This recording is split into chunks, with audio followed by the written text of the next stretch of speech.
Coach, we've been talking about becoming mentor leaders from your own experience in the world of football. And as you said, it can be anyone in any walk of life who are looking to help someone else better the life and add value to their life. That's what it's all about. It really is. And it doesn't have to be the recognizable name. It doesn't have to be the person who is appointed the leader. Leaders come from everywhere. That's one of the things that I've really come to realize from my sports career, that some of your best leaders were not necessarily the star players. They were not necessarily the people that fans would have noticed, but leaders come all shapes and sizes on your team. Of course, we also look to the Scriptures and the example of Jesus. I know you do, and see him as the ultimate mentor leader. I really do. I saw that mental picture of the Middle Eastern shepherd, and Christ talked about it so much, gave so many examples of the sheep and the good shepherd. And we don't really know that picture because we don't see it in this country, the United States. But that shepherd who just knows the sheep so well, is so familiar with them that they follow him. He's out front, and he's not pulling them along. He's not behind them, pushing them, but he is walking and leading, and they know that the shepherd is walking in the right direction, and they follow him. And that's what Jesus did. And I think that's the example that he laid out for us, and what I've always tried to follow. Of course, he's the example in all of this to us, but you, in your book, The Mentor Leader, take us to the upper room, where Jesus is actually washing the feet of his disciples, and Peter objects. And you bring out in the book, and I never thought about it this way, that he objected, but he didn't offer to do it. Well, I think that was the key point that Christ was pointing out. Here's something that needs to be done, and the leader many times has to make sure that it gets done. And he did it in such a way to set an example for those guys, and he used it in that way. But he did something that had to be done rather than just say, okay, John, you do it. Peter, you do it. I'm going to do it, but give you the example of why and how. And to me, that's a great, great example of leadership. It was an act of service. An act of service, but it made a point, and it told a story to those 12 that they never forgot. So mentor leaders serve people. That's what they do. They really do. And it goes back to what Coach Knoll said way back when I was a rookie player or a rookie coach. How can you help the players be better? That's what it's all about. You always have to be looking for those ways. And it's not, hey, this is outside of my realm, or this isn't in the job description. If it can help your player play better, that needs to get done. And that's what Christ looked at. He never looked at it, well, this is what the legal system says about what I should do, or this is what society says about what I should do. I'm going to do what this situation calls for. I know we talked about it, but this idea of Coach Knoll planting that seed when you were all of 25 years old and then bearing this fruit all these years later, that's very inspiring, Tony. Well, it is, and it allows me to think that just little things that you say, the way you do things, the way you carry out your job can have an impact on people years later. And Coach Knoll certainly did with me, things that I remember, from 30 years ago, the way he talked about things. So it makes me careful of what I say and how I act and what I do now. One of the things I appreciated about your book, The Mentor Leader, when I read it, is that you don't just talk about this as pie-in-the-sky stuff. You bring it right down to practical action, and you spend a lot of time in the book doing that. And you have 7 keys that you list, 7 E's, actually, of maximizing the potential of the mentor leader. Can we just talk about some of them? And, of course, the ones we don't cover are in the book, so our listeners can... we have to make them read the book, right? Of course. But it begins with engagement. You tell us to be engaged. What does it mean to be engaged in the fight, so to speak? That, to me, is really the first step in the process, getting to know someone, getting them to feel comfortable, getting them to understand why you're there, that I'm there to help you. And that comes with... that takes something. You can't just say, I'm here, you show up, okay, let's go. But knowing that I'm investing in your life, I want to know who you are, I want to know what makes you tick, and I want to learn how I can help you first, as opposed to just saying, hey, we're going to do A, B, C, D, and E, this will be better for you. I've got to get to know you and say, no, here it's A, B, and C that are really going to help you. By the way, when we're talking about becoming a mentor leader, are we talking about, we're going to meet every Friday for breakfast and I'm going to mentor you? Is that what this is all about? No, I think most of the really great mentors that I had in my life, I didn't know it was happening at the time. It was pretty sneaky, weren't they? It was pretty sneaky, and they weren't sitting there saying, hey, learn this, do this, but just being around and being an example for me, talking about things, bringing up things that I needed to think about. And many times it's done just in a natural flow of things. Yeah, it's almost like we're unaware that we're doing it. I'm sure you have felt this at times. You look back and say, well, you see how you perhaps mentored someone, but at the time you were just doing the right thing. Yes. In Michael Vick's situation, that was a special deal. His attorney calls and says, hey, I'd like you to talk to Mike. Here's some of the things that he needs. I want you to be involved. But many times it's just being around and being available and being there, and nothing is said. Nothing, there's no, this person is the leader, this person is the follower, here's the mentor. It's just, that's what we do. So put yourself in those situations where God can use you as a mentor leader, and don't seek the credit for it. Yeah, be available and be willing to help, and that's what you're concerned about. That's what you're worried about, helping someone.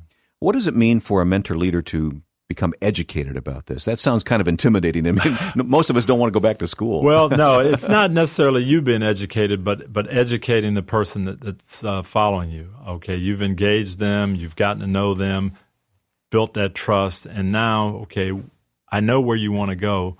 What are things you need to know to get there? And many times that is so important because we have dreams and we have goals, but we don't always know how to get there. Mm-hmm. And if I've been through the process and I can just give you a little bit of help on what you're going to need to know, it's going to make it so much easier for you. I hear intentionality there. You've got to think this through, don't you? You do have to think this through. And many times you don't always know everything the person needs, but I can get you some help. I can find that out. I'm not familiar with that. But let's both see if we can figure out what are some of the things you're going to need to know. As a leader in the world of football, your world, have you ever been tempted to just say, just do it my way? Trust me. Just do it this way and you'll be okay. Well, there are times when you have to do that. And as a coach, I would say that here's the way we're going to do it. There's a lot of ways that work, but this is our way. This is the Buccaneer way. This is the Colts way. But you still had to be open enough to talk to players and say, okay, what's on your mind? Okay, I hear what you're saying. Here's the pros and cons to that. Maybe I am going to change. Maybe I'm not. I may say we're still going to do it this way, but still let you feel like you were able to have some input. But there are times when, as the leader, you've got to make the decision. This is the way we're going to do it. Mm-hmm. We were talking about an episode when you were with the Bucs, and a kicker wasn't doing his job very well at the moment, but you stuck with him. Why? Well, because I knew him, and we were part of a team, and we're part of a group, and he wasn't just the kicker. He had a life. He had some things going on in his life. His mom was battling for her life, and I knew that he wasn't kicking as well as he could because he did have some distractions in life that we all would have. And so my message to him was, hey, we're going to stick by you. We're going to help you through this. Message to the team, you guys have to pick Mike up, and you've got to make up for it if he misses a kick because he's our teammate, he's our kicker, and we're going to stand with him. So you were educating the whole team based on his experience because you were sensitive to him. Yes, and it was knowing him and not just as a number, as a statistic, as an employee, but as a person. Mm-hmm. Are you afraid of making mistakes? I mean, as a coach or as a mentor? You are afraid of making mistakes, and it's a great responsibility that the Lord gives you when you are leading in whatever capacity. And you don't want to lead anyone down the wrong path, make the wrong decision, make the wrong choice. But all you can do is the best you can, and try to let the Lord handle everything else, and know that you aren't perfect. And say, hey, I'm going to give you all the knowledge that I have, but if I make a mistake, we'll come through it together. Mm-hmm. You know that I'm a Chicago Bear fan, living where I live, and you played against the Bears in the Super Bowl a few years ago, and you openly talk about one of your strategies that kind of backfired on you. One of the biggest mistakes I made was on the opening kickoff. Devin Hester from the Bears was a tremendous return man. He was the most dangerous weapon the Bears had, and My coaching staff wanted to kick the ball away from him, not let him touch it. And that was our plan all week leading up to the game. But the night before, I got this great idea that we could strike a psychological blow if we kicked it to him and then pounded him with 11 guys and let him know that their biggest weapon was not going to be effective that day. So I told the team, if we're going to kick it right down the middle and we got to go down and pound this guy. Well, he returned the opening kickoff for a touchdown. And how'd that work for you, Coach? Could have been disastrous because everyone knew it was my decision to do it that way. But we had such a relationship develop over the years. I was able to say, you know what, we're not kicking to him anymore. I made a mistake. You guys have to help us recover from that. And they said, don't worry, Coach, we'll get the job done. So the mentor leader steps up, admits his mistakes, and learns from those mistakes. I think that's part of leading people is to show them that you aren't always going to make the right decision. You aren't always going to be perfect. What do? How do you handle disappointments? How do you handle mistakes? And showing them that part of the responsibility is, yes, admitting it and learning from it and growing from it and rectifying the situation. That may fit several of these 7 E categories that you outline in the book. Maybe it's part of equipping people. I don't know. What are you thinking? It is part of equipping, and I think it's part of encouraging, too. That's another E that sometimes as leaders we don't always do. We kind of look at how we can not find faults with people, but, hey, you did this wrong, correcting. And correcting is part of it, but encouraging is the other part. And I think it is encouraging to people to know that I, as a leader, can make mistakes, and we're still going to be okay. We're not perfect.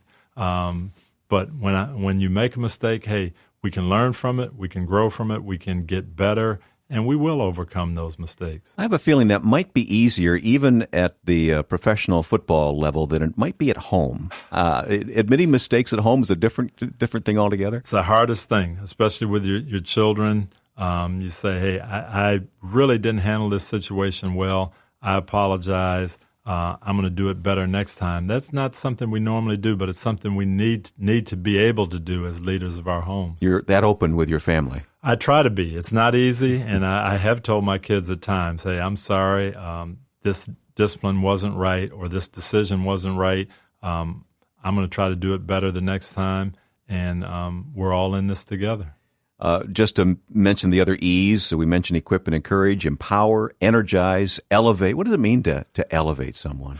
That can be the toughest part of leadership sometimes, especially in a structured business sense. Hey, I'm a head coach. I've got assistant coaches who are very, very bright.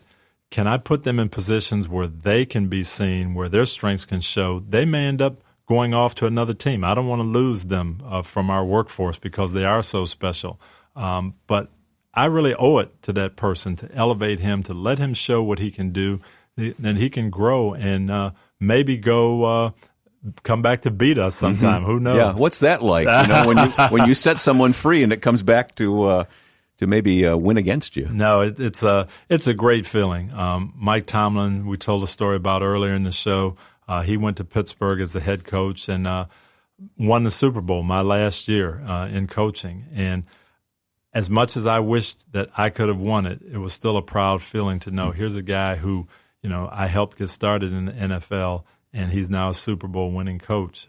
Tremendous feeling. You've got a lot of life ahead of you, but at this point, this midpoint, it's got to be just so gratifying to look back and see how God has used you, and to think of the other circles that are spinning out of that influence that you've had in those men. I really do look at it that way, that the Lord has blessed me with some great examples, with some great role models, and Leroy Rockmore could step into my life, give me a bit of advice that helped me, and that then in turn I could pass it on, whether it's to my college teammates, to guys who were on my staff, to players that I coached, to young people that I talked to at an assembly, a middle school assembly.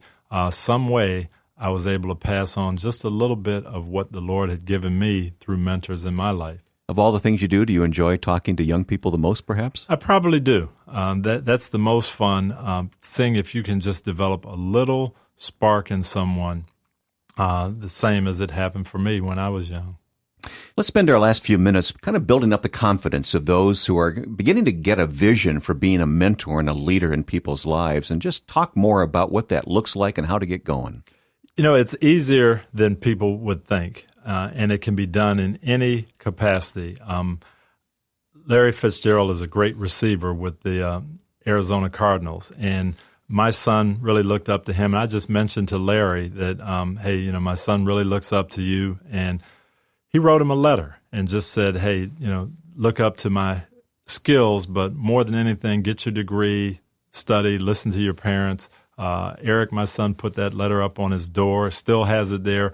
Just a 5-minute little note had a tremendous impact on a young person. So it can be done any number of ways, and that's the thing, just being intentional and saying, I'm going to look for those opportunities. I mentioned your two previous books, Quiet Strength and Uncommon. I know God has used those in people's lives. As a matter of fact, I've heard you talk about the story of whole teams that have taken, like Uncommon, for instance, and used it as a basis for study together. It's been incredible. College coaches have given it to their players. The St. Louis Rams, Steve Spagnuolo is a friend of mine. He gave it to all his players in training camp. And just to know that classes or teams or groups of people are reading it really goes beyond what I could have expected. But nothing more gratifying than to go in and talk to a group of people who said, I read this book. Here's what we took out of it. Thank you for writing it, because it made us think about our lives and what we wanted to do. And Uncommon was really written to young people, giving them the message that you don't have to fit in. You don't have to follow the crowd. You can be different. You can follow Christ, follow your dreams, and you're going to be respected for that. But it branched out, and more than just young people read it, to my surprise. We're hoping the same thing happens with the Mentor Leader. It's kind of written with business people in mind, but realizing you didn't have to be a business person or a civic leader to take advantage of this. I know it's very important to you that part of what a mentor leader does is encourage people spiritually and put them on track with God. Talk about that for a moment. That is a desire of yours, isn't it? It is, and that's the underlying message in the book, that if our motivation is really to help people, that's when we're going to be successful. That's when we're going to do something long-lasting. And that motivation really doesn't come within us. It's not human nature to help the other person before we help ourselves. That's got to come from Christ, and pointing people to the Lord. That's the ultimate message in the book. So mentor leaders need to step up and accept that challenge to become that kind of person in someone else's life, to make their life better, to add value, as you say. And as a result, we get not accolades, but we do get significance, don't we? You do get significance from that, and that's the difference. You may not get the material blessings, may not get the promotions, may not get the notoriety, but you'll get the significance. You'll get the good feeling that comes from knowing, I helped someone in a situation make their life a little bit better. I helped someone focus on their goal a little bit better. I helped equip someone to do their job a little bit better. And those things, I don't think you can put a price tag on. You tell so many stories in your book that really encourage us because they give us the perspective of time. When it's happening, you don't really understand what's happening, but when you get down the road a bit and look back, you see how God used that, and that's most encouraging. It really is, and I can look at incidents that happened in my life, disappointments that I had, talks that I had with people that helped me overcome those disappointments, and it helped me at the time, but it helped me even more be able to minister to someone else, to talk to someone else, to pass on information years from now. And, my dad told me when I was very, very young, complaining about something, don't just complain, what can you do to make things better? And I took that to heart, and years later, when I was coaching my own team, and guys would come in and say, hey, I'm not sure we're doing this the right way. I'm not sure this is the right way to beat this team. Well, what can you do to make it better? And again, that's words of my dad that span 40 years. I know how important your dad was to you. It's very obvious from reading The Mentor Leader and your other books. But I think I learned so much from his life, just from your brief stories in the book about how he was a teacher in a segregated school and would sit and wonder, is this school really equal? It's one of the great lessons I learned from my dad, and you talk about time and where lessons go. His first teaching job was in 1951 in Alexandria, Virginia, and this was before Brown versus Board of Education, so it was segregated schools, separate but equal. And he told me, hey, we could have said this isn't right, this needs to be fixed, and it did need to be fixed. But he felt his job at the time was to make the situation better, and the way he could make it better was teach his students as well as they could be taught. And that was his goal, and he did that. He passed that lesson on to me, and then, 55 years later, I'm going through Alexandria, Virginia on a bus to the White House to be introduced to the president after we'd won the Super Bowl. And it just made me think, my dad did something in his way to make this situation better. And now here's his son going to the White House. It brought tears to my eyes. He never made it to the White House, but you did. But you stood on his shoulders. And I would not have made it without the lessons that he taught me and the way he mentored me. So his lesson, or his point was, rather than sit there in 1951 and just say, this isn't right, what can I do to help the situation right now, right where I am? Another quality of the mentor leader is perseverance, and you certainly have persevered, and many people do, but we are often tempted to quit. And you tell a story of good old Mean Joe Green for the Pittsburgh Steelers. I want you to tell that story, Tony. Joe Green is a Hall of Fame player, was the defensive captain of the Steelers, was the unquestioned leader. And I came 7 years after Joe had been there, and I was a young guy, and he told me that he almost didn't make it to that position of captain and leader because in 1972 he was ready to walk away from the team. This was on the verge of their success those Super Bowls they won in the 70s. Exactly. A team that would go on to win 4 Super Bowls in 6 years, but in 1972 they were struggling, not winning as consistently, and Joe didn't know if it was ever going to happen. He had listened to Coach Noel, he believed it, but it just didn't seem like he was seeing the results. Packed up his locker, went to the airport, told Coach he was leaving. Fortunately, one of the other assistant coaches, one of his mentors, went and got him and said, hey, we're making progress. You just have to persevere. Don't quit when we're right on the verge of something great. Well, he was discouraged because that was the year the Dolphins went undefeated. It was the Dolphins' undefeated year, and that's exactly what happened. He had seen the Dolphins play on Monday night and just look like a machine and say, why can't we look like this? I've been here 4 years, and we don't look anything like this. It's not going to happen. Joe comes back. 2 weeks later, they put Franco Harris in the starting lineup, and the team takes off, wins 7 straight games, and that's the beginning of the Steel Curtain and the Super Bowls. But Joe Green told me, I was one flight away from missing out on that. And the assistant coach who came and got me and encouraged me, that was the difference. And I've often repeated that story to my teams after disappointing losses or after stretches where they don't think we're making as much progress as we are. As the leader, I can see the progress. You may not, but you have to persevere. We've all got to hang in there. Otherwise, you'll miss out on a tremendous blessing. His decision bore consequences for him as an individual who went on to just a fantastic career in Super Bowl rings, but it also bore consequences for the whole team. It did. And we need to think about the team that we are, whether the team is a football team or a volunteer team at church. We need to be thinking about that. We do. And Joe Green was Coach Noel's first draft pick ever. He was the guy that was going to be the cornerstone of the team. What would have happened to those Steelers teams if that first pick had left and given up? It would have not only taken the talent that Joe had, taken that away from the team, but it would have been very symbolic. And because the leader hung in there and did persevere, it allowed other people to have that vision and that dream, and it took off. And it allowed him to tell me that story and for me to tell that story to a team a generation later when I was with the Colts and we kept getting beat by New England and it didn't look like we were ever going to get over the hump. And I said, hey, just don't quit. Don't give up just before it happens. A lesson I learned from Joe Green. Yeah. Tony, we have listeners in just every corner of the country listening and all walks of life and just the diversity of people out there. look them in the eye and challenge them to become mentor leaders and what difference they might make in someone else's life. Our society, if we're going to grow, we have to help each other. And there are so many talented young people with great potential that just need a helping hand to get where they need to go. There are so many people who are on the verge of giving up, like Joe Green, very, very close to saying, I don't know if this is worth it. I can't reach my goal.